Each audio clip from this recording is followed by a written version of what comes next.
Hey guys, welcome back to OverTakes. This is Misfit. And this is Kel. And we are doing our power rankings for Stage 2, Week 1. It's hard to believe that we're already here, but it's time to start up for Stage 2. So we're going to get into it in a minute, but we're going to talk about a couple other things first. So I don't know if you guys checked it out. If you did, thanks a lot. But we did a podcaster roundtable with the Overwatch recap. Let's see, OWL Network with Totem, and then we had Ramses, who is on one of Totem's other ones for fantasy, the OWL by the numbers. Yeah, I think that was everybody. Yeah, we got everybody. Yeah, it was an awesome time. It was. Definitely check it out. There's a link. Well, obviously it's going to be in our videos. I'll have it at the end so you guys can pull it up. We were, for 2 hours, we just talked about, what happened in Stage 1. We did some fun, we did a bunch of fun different things. Totem's a great host. Yes. He is like the podcaster host extraordinaire. He really is. Yeah. He's just the guy that kind of brings everybody together. He asks all the good questions to get everything rolling, and then he kind of takes a step back, and then we would all start doing our thing, and then he would chime in with his stuff. But everybody, it was fun. We had Blazing Bob and Mel from Overwatch recap. We had Calder and Adam from Overwatch. And then Ramses, who was representing OWL by the numbers, the fantasy podcast. And then Totem, who's in that one. And he's runs the whole Overwatch League network. He does a couple different things. Definitely check them all out. The links are going to be down below, guys, so check them out. Yeah, for sure. We covered pretty much all the news, the whole thing with DeFran. There was a whole discussion about that. Yeah, the only other thing that's kind of interesting is the player that Atlanta picked up kind of to replace DeFran, but not really. It's the same two-way. Yeah, two-way. Funny Astro, main tank though. Yeah. It's hard to say. You watch the one thing, and this is going to be side before we get in. It's been really quiet, transaction-wise, don't you think? It really has. Yeah. I think everybody's so afraid of the meta not changing so much that they're not going to dive in. Holy shit, we need DPS players, and we need this, and we need that. Right. Even though some teams need a lot of work and a lot of adjusting, I think they're afraid they don't know what's going to happen either, so they're not going to do anything probably until All-Star break. Mm-hmm. I think that's also from what I understand, some of it has to do with how the contracts of the players are structured and the buyout terms that are on some of these players.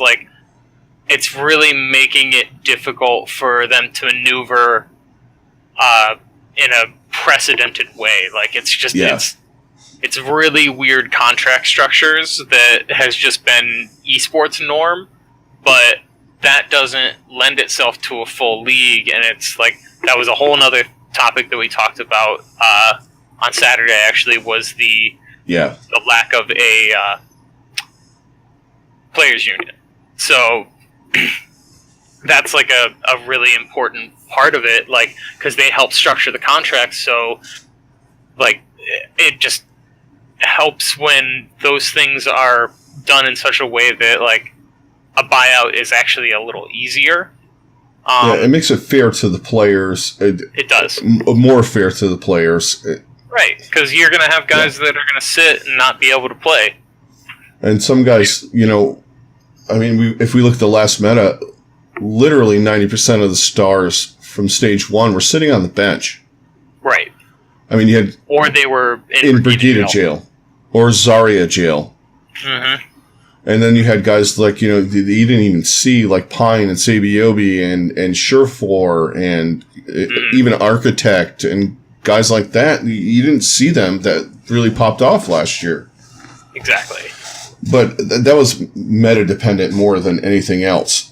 The contract thing, if they get that, they need to get that worked out so we can have, I don't want like a ton of transactions, but I'm saying, Florida could use some people, maybe, a team like the Valiant, for instance, they probably need to move a couple people around, just to shake things up, or, maybe move guys out that need to be moved out and bring some new faces in. It's just, it's puzzling that no one even really tried anything other than Atlanta bringing in Funny Astro for the two-way.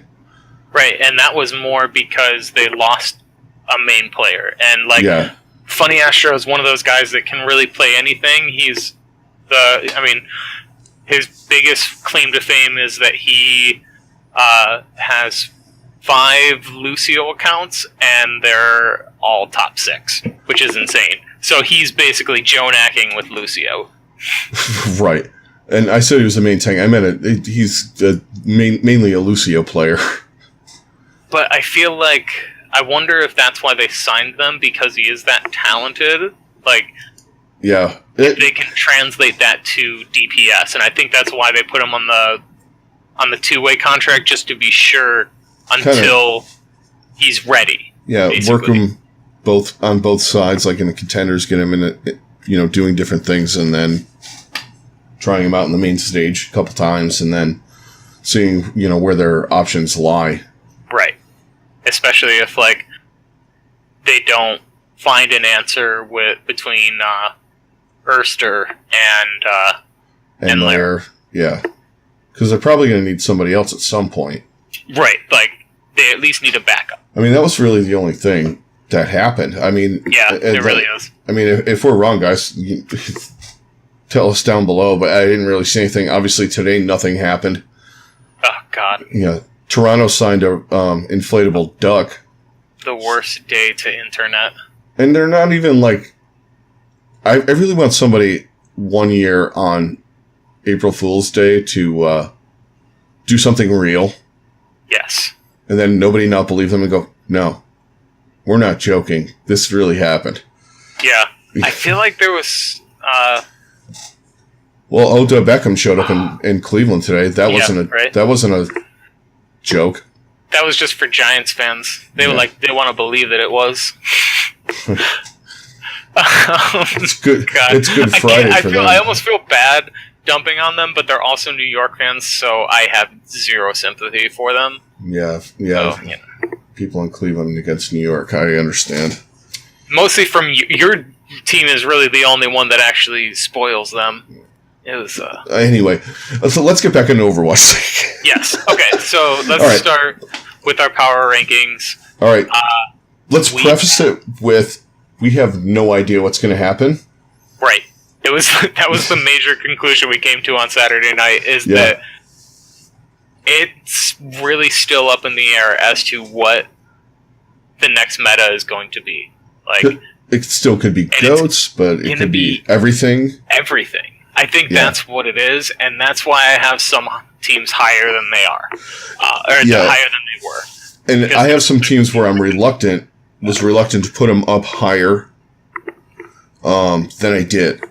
Yeah, this is actually probably one of our more diverse. Divisive. Yeah. All right, except for the bottom and the top, they're kind of interchangeable. All right, I'll hit my bottom 3, and then you hit your bottom 3. We're gonna go bottom to top. The normal run. All right, my bottom 3, I have Florida at 20, Washington 19, and the Valiant at 18. Yep. I have at 20 the Washington Justice, 19 I have the Mayhem, and then 18 I have the Valiant. Yeah. So basically just kind of a jumble, but they're all terrible teams terrible in different ways. Yeah, and they all have their... And, the one thing... And I'm sorry, Valiant fans. I've been saying this since the start of the season. The roster is just... It doesn't do anything for me. No. Whether they're playing goats or not. And, I didn't think Soon was going to make that big of a deal. Oh. I was wrong. Every difference. Obviously, I'm sorry and no, but... Yeah. Otherwise, I think, it's just... There's pieces missing there that... you have Space and you have Fate. Mm-hmm. And then, you have Izzyaki, who's okay. and then you have a clusterfuck at everything else. Whatever you're trying to do with your main healer. Yeah, which your normal main healer is too smart for the rest of the team, apparently. Yeah. So let's put a main tank on that. Oh, Jesus Christ! I can't believe that's a real thing that was said.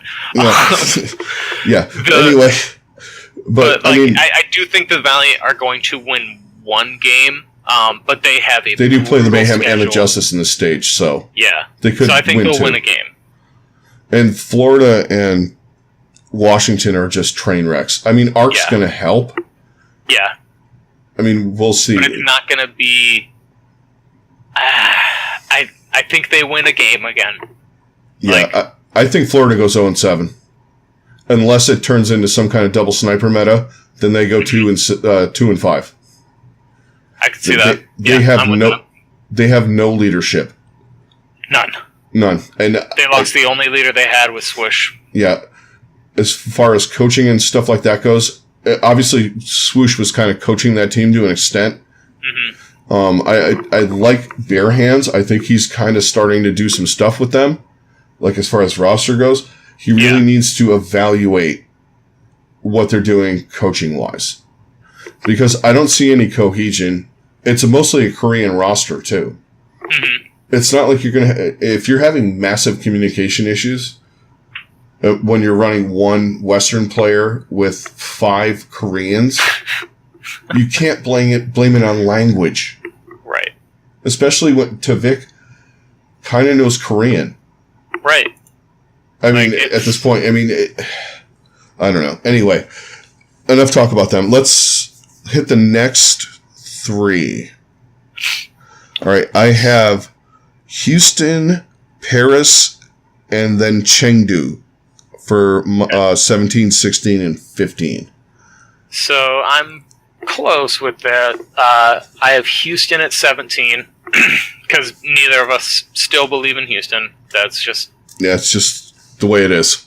Even with there being a possibility that Junkrat is meta or is at least more viable, I still don't think it makes enough of a difference. And their schedule's kind of up and down. It's not super hard, but they have New York and San Francisco, I think, in there. But I think that's what they do is they beat bad teams, but they're not good enough to beat anybody above them. Yeah, they can't beat mid-table teams. Yeah. Even the teams from 12 up, they can't beat them. They're really good bad teams. Exactly. I'm trying to think. They're actually the Browns were for the later 2000s to the mid mid teens. They were 6 and 10, 7 and 9 on a good year. 4 and 5 was about the least games you lost. Yeah, and that was usually the season that would get somebody fired, and then you just start that over. Yeah, but it's never completely cleaning house and letting one guy bring in his own guy. It's always some horrible mishmash of people who have completely different ideologies. Yeah. And then you have a roster that's just a mess. It's horrible. And that's... I feel like that is where Houston is heading. Yeah. To some extent, they're going for popular players instead of a good team. Mm-hmm. Oh, yeah. And that's what those Browns teams did. They signed, the likable... Yeah. The likable good guys instead of guys that are going to mash. Yeah. And the likable free agents, signing a big, a mediocre player to way too much money. Yeah. And, that was when they had guys like Joe Jaravicius and guys like that, great dudes. Oh, fantastic. Yeah. I love Joe Jaravicius, but that offense was barely semblance of an NFL team. I would watch that and be okay, they're okay. And then I would watch the Patriots or somebody at that point. I'm just oh yeah, that's what a real football team looks like. Yeah, ours is not Like, when we play anybody that's worth a damn, we're going to get slaughtered. We can beat most college teams. Yeah. None of our guys are getting in trouble. Right? No, they're just hurting themselves outside of football. Yeah. By crashing their freaking motorcycles or... yeah, or... breaking their hand. Yeah. Well, that was the one bad guy you had on your team. Yeah. Yeah, that didn't work out well. What a dumbass. Yeah. Well, let's talk Paris, since we both kind of have in the same range. Yeah, I have Paris at 14. I have them at 16. I'm unsure about them. I don't think they're going to be good, but I don't think they're going to be absolute garbage either. Yeah, that's kind of why I had them a little bit higher. Because I do think they have a shot at, like, pulling everything together and actually being a decent team. Kind of similar to the Valiant last year.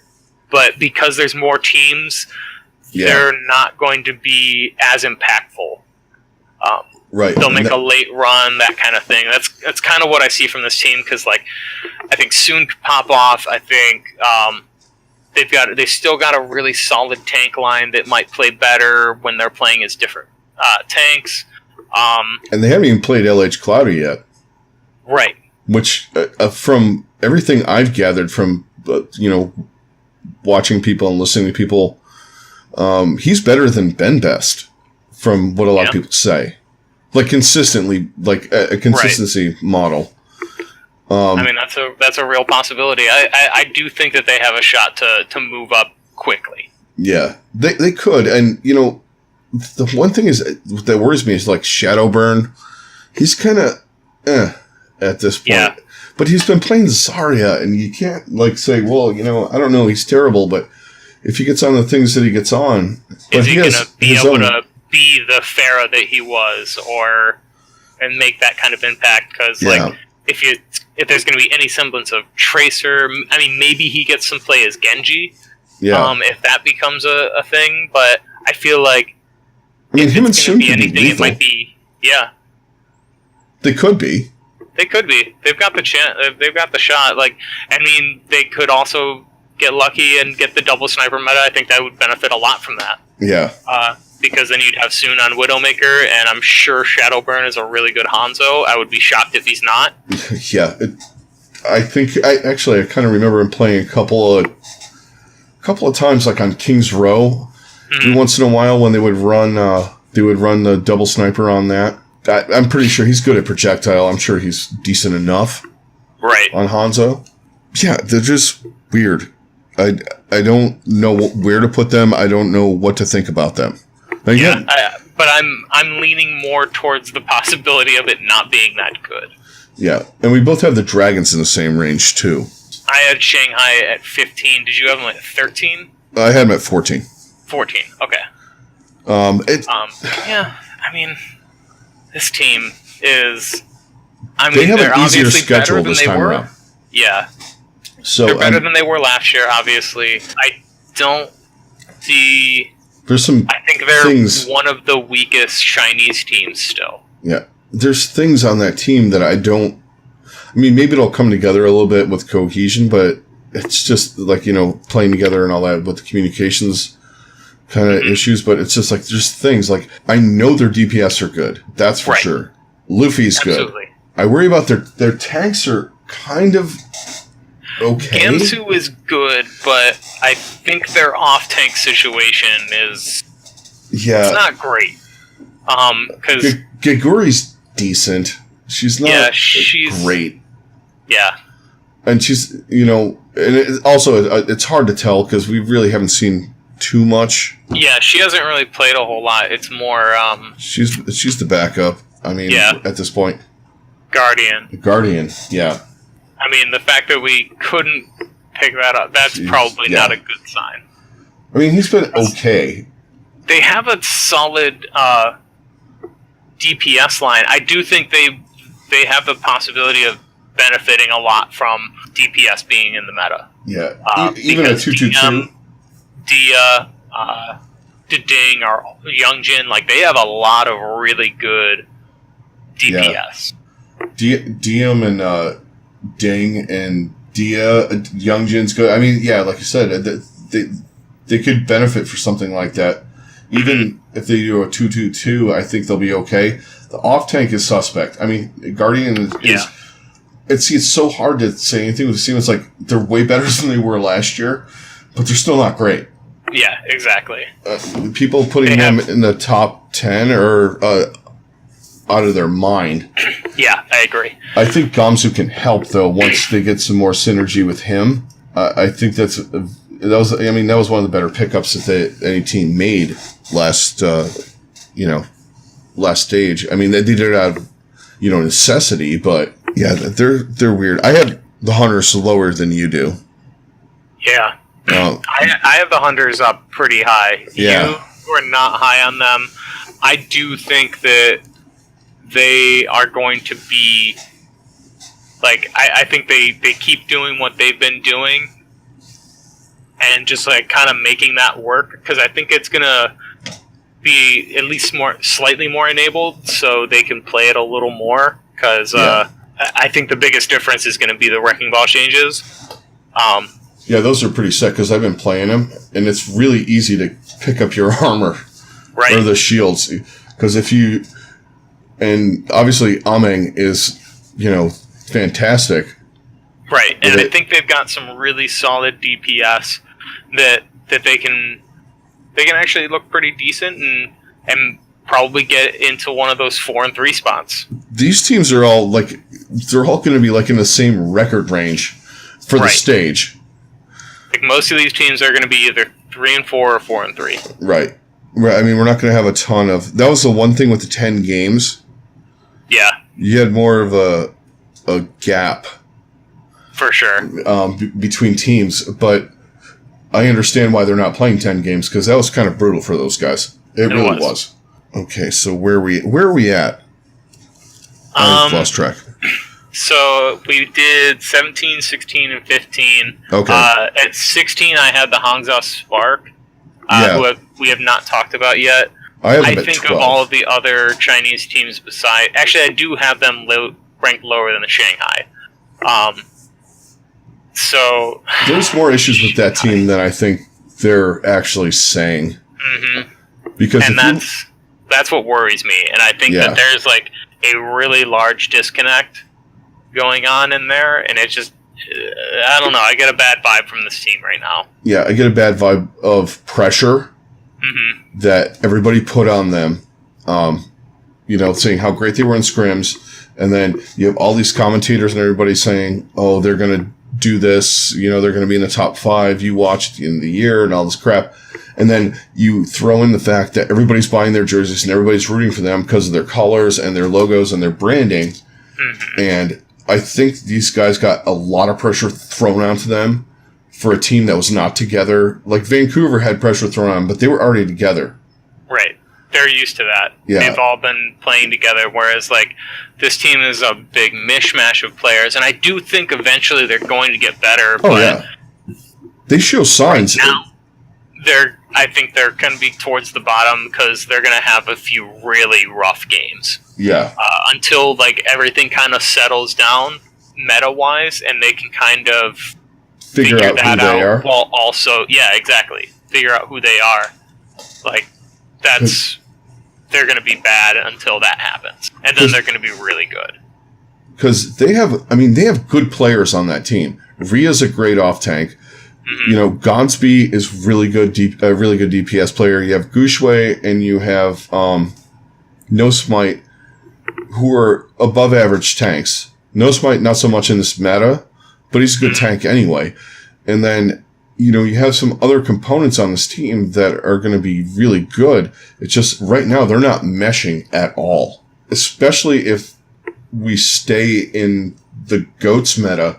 If you're not meshing like that, you're going to be at the bottom. Exactly. And even in like the kind of the hard carry pick metas that we've had in the past, you still have to have some kind of cohesion. And I don't know, like this team, they scare me, and I think they scare me in a way of like they also have the chance of just not getting any of that to meld, depending on how their coaches and everything reacts to that. There is that possibility, and like I think that's kind of a 50-50 thing too. Yeah. Like they could either get it together and be really good, or they could just kind of flounder and turn into last year's Dallas Fuel without the redemption. Yeah. That's the one thing. And also too, sometimes confidence snowballs in either direction. Mm-hmm. You know, some teams, like I would say Toronto in the first stage, they snowballed with confidence. Hey, we can do this. We're a good team. Where Hangzhou kind of spiraled the other way. Yeah. A little bit, you know, like, I don't know, where are we, you know what I mean? Like, you get those things, like, I mean, everybody plays, you've played games, you've lived life, you know, there are things that all of a sudden you're not confident about doing. Yeah. And it, I mean, we saw that from a few teams last year. Mayhem being a primary example. Yeah, exactly. That was a team, there was times that London looked that way too. Yeah, it was weird. What's his name specifically? Birdring? Yeah, Birdring. But, so that's 14. So from 13 through 11, who did you have? I had Boston at 13, the Spark at 12, and London at 11. Okay. I had Boston at 13 as well. I put Atlanta at 12. I think they're going to fall a little bit. They've got a tougher schedule, and I think they've got to try and figure a few things out. Yeah, I think so too. But I do think that they'll be one of those teams that's not eliminated for a playoff spot until the last game. Oh yeah, they'll be fighting for it. And we both had Boston at 13. I think that's a good spot for them because depending on the meta, I don't know where they're going to be. They always end up in range of the playoffs, so. I didn't say 11, I think. Did I say Guangzhou Charge for 11? No, you did not. You skipped the 10. Yeah, I just started doing, I started going off about Atlanta.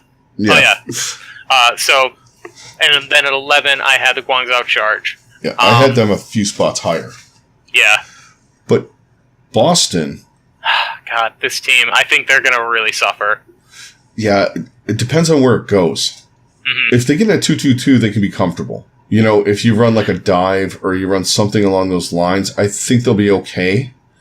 Yeah. But if you get in a situation... Yeah, if you get into a situation where you got to run triple DPS or something like that, like we were saying on Saturday night as well, I mean, teams could discover their own meta for their team, and you just got to deal. Right. That is definitely a possibility for them. Yeah. But because if it ends up being like a dive type thing, I think they would really struggle with that even. Yeah, there's components to that I think that they would be bad. I think their supports are okay. Yeah. I think their tanks are okay. It keeps falling back on the DPS. Yeah. That's the biggest question mark for this team. And then also, was there something with fusions? That was that they were going to trade them and all that. Yeah. To the Valiant. Right. And that whole thing went down. They were supposed to get Fate and KSF. Yeah. And that did not go through. Right. Okay. So, yeah, nothing happened with that. So, I mean, and I find it ridiculous that they would even try to trade fusions, honestly. Yeah, I think that... I don't believe in a lot of the things that people say. These guys at this point, they're so close-lipped, and sometimes they just spout shit, I think, to make people lose a scent. Mm-hmm. You know what I mean? Like, I mean, there's obvious things, like Arc. A lot... That's all falls back on Wizard. But, I mean, that was kind of... They were talking about that to begin with. Because they liked Animo better. Right. For this type of meta and whatever. But like the other stuff, I don't buy it when some of these guys spout stuff on the internet. Right. No matter how reputable they are. There's certain guys that are more reputable than others. Right, for sure. But yeah, there's a lot of... You're just like... Like, is it even like reporting? Yeah. Because there's a lot of opinion in there. Yeah, I mean... So yeah, Boston, I think, is going to be...